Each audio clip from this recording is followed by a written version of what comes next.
Mechanical ജീവനക്കാരെ സംബന്ധിച്ച് എനിക്ക് നിങ്ങളോട് ചിലത് പറയാനുണ്ട് എന്ന് പറഞ്ഞുകൊണ്ട് മന്ത്രി ഗണേഷ് കുമാർ മെക്കാനിക്കൽ ജീവനക്കാരോട് പറഞ്ഞ ആ ഭാഗത്തിൻ്റെ മറുപടിയാണ്. KSRTCയിലെ പ്രിയപ്പെട്ട മെക്കാനിക്കൽ ജീവനക്കാരോടുള്ള ഒരു ചെറിയ അഭ്യർത്ഥനയാണ്. നമ്മുടെ വണ്ടികൾക്ക്, ധാരാളം വണ്ടികൾക്ക് എയർ ലീക്ക് ഉണ്ടായിരുന്നു. അതൊരു വയറിങ്ങിന് തകരാറുണ്ട്. നമ്മൾ കാണുന്നുണ്ട് റോഡ് സൈഡിലൊക്കെ വണ്ടിക്ക് തീ പിടിച്ചു, KSRTC ബസ്സിൽ നിന്ന് പുക വന്നു എന്നൊക്കെ പറയുന്നത് ഒരു മെയിൻ്റനൻസിൻ്റെ കുറവ് തന്നെയാണ് എന്ന് നമുക്കറിയാം. നിങ്ങൾക്കും അറിയാം, എനിക്കും അറിയാം. അതൊരു യാഥാർത്ഥ്യമാണ്, ജനങ്ങൾക്കും അറിയാം. അപ്പോൾ അത്തരത്തിലൊരു കുറവ് വരാൻ പാടില്ല.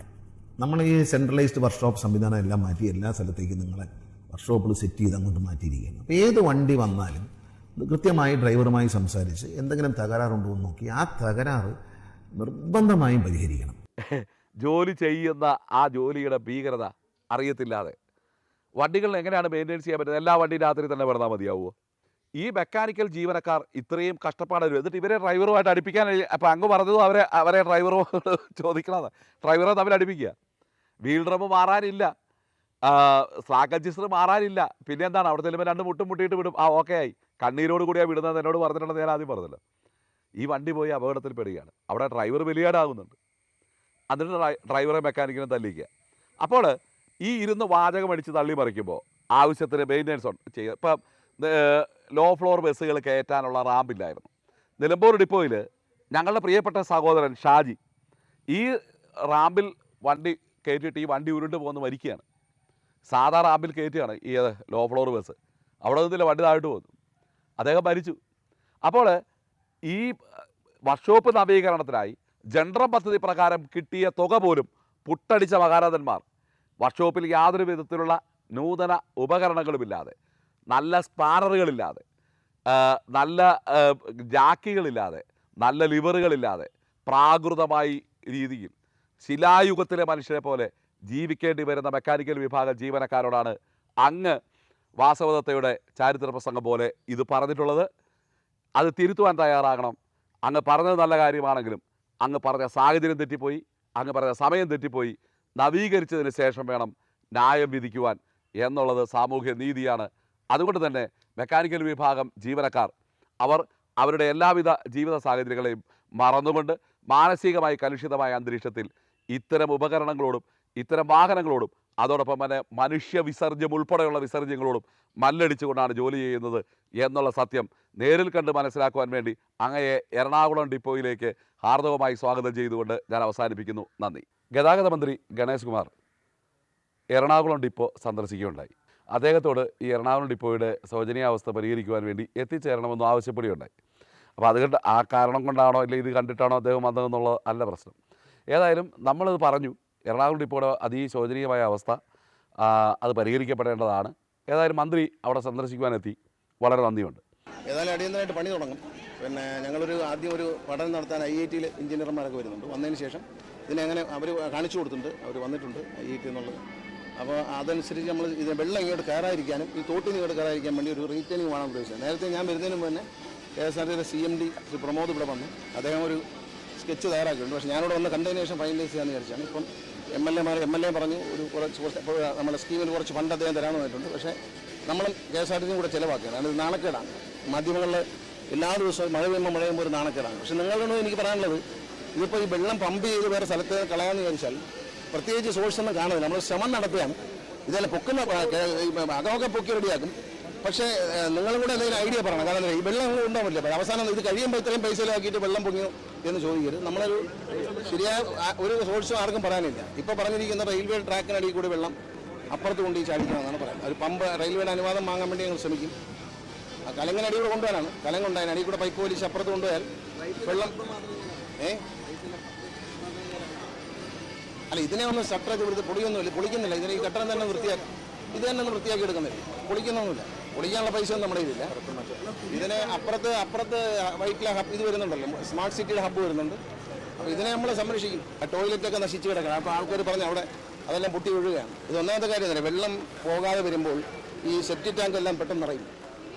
അതിനൊരു STP വയ്ക്കുന്ന കാര്യം നമ്മൾ ആലോചിക്കുകയാണ്. അതുകൊണ്ട് ഈ പദ്ധതിയുടെ ഭാഗമായിട്ട് വയ്ക്കും. കാരണം ഇവിടെ വരുന്ന ഇത്രയും ടോയ്ലറ്റ് ടെൻഡർ വിളിച്ച് ഈ 5 രൂപ 10 രൂപ ആൾക്കാർ കൊടുക്കുന്ന പരിപാടിയില്ല. അതിന് ഉത്തരവാദിത്തോടെ ചെയ്യാൻ പറ്റുന്ന ഏജൻസികൾക്ക് ഇനി നമ്മൾ KSRTCയുടെ ടോയ്ലറ്റ് കൊടുക്കുന്നത്.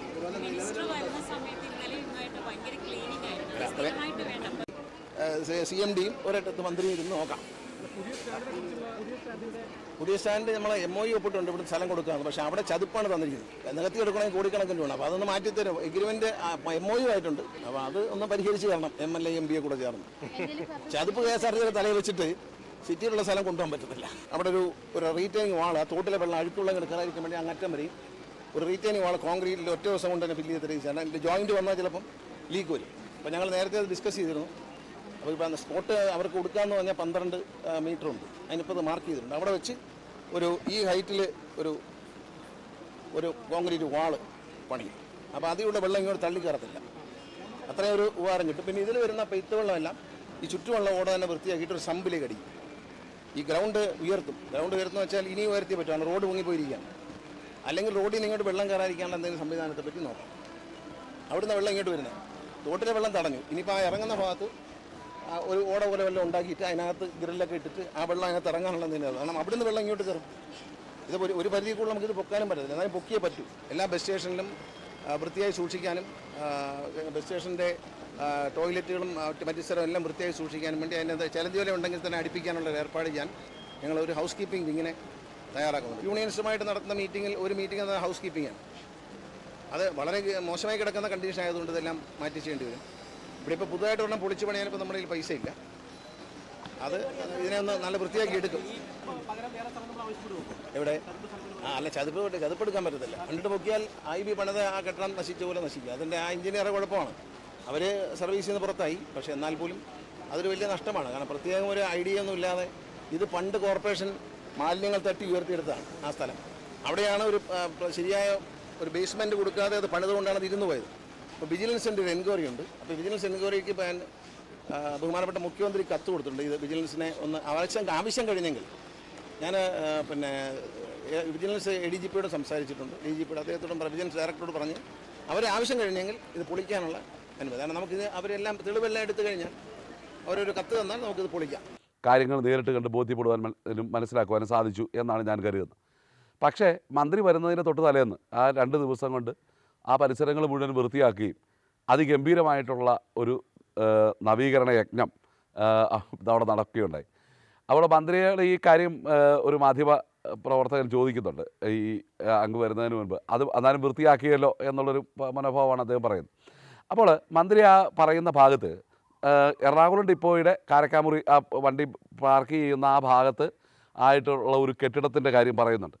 ചതുപ്പ് നിലത്തിലായതുകൊണ്ടാണ് ആ കെട്ടിടം അത്തരത്തിലായിത്തീരുന്നത് എന്നാണ് അദ്ദേഹം ഭംഗ്യം തരടെ സൂചിപ്പിക്കുന്നത്. ഏതായാലും അത് സംബന്ധിച്ച് KSRTCയുടെ എഞ്ചിനീയറെ സർവീസിൽ നിന്നും പുറത്താക്കിയതായും അദ്ദേഹം പറയുന്നുണ്ട്. MP ഫണ്ടാണത്. ആ MP ഫണ്ടിൽ ആ കെട്ടിടം പണിത് നശിപ്പിക്കുകയും ഒരു ദിവസം പോലും ഉപയോഗിക്കാൻ സാധ്യമല്ലാത്ത രീതിയിലായി തീർക്കുകയും ചെയ്തു. KSRTCയുടെ ഒട്ടുമിക്ക നിർമ്മാണ പ്രവർത്തനങ്ങളും ഏകദേശം ഈ രീതിയിലാണ് സമാപനം കൊള്ളാറുള്ളത്.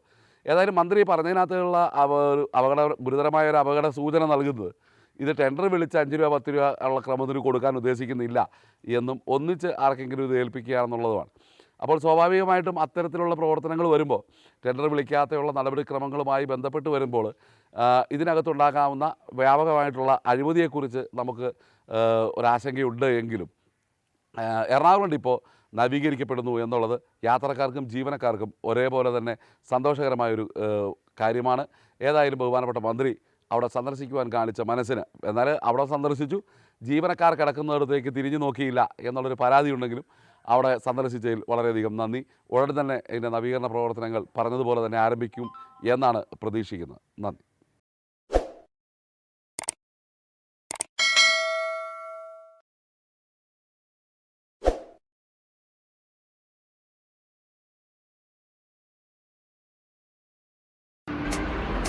Thank you.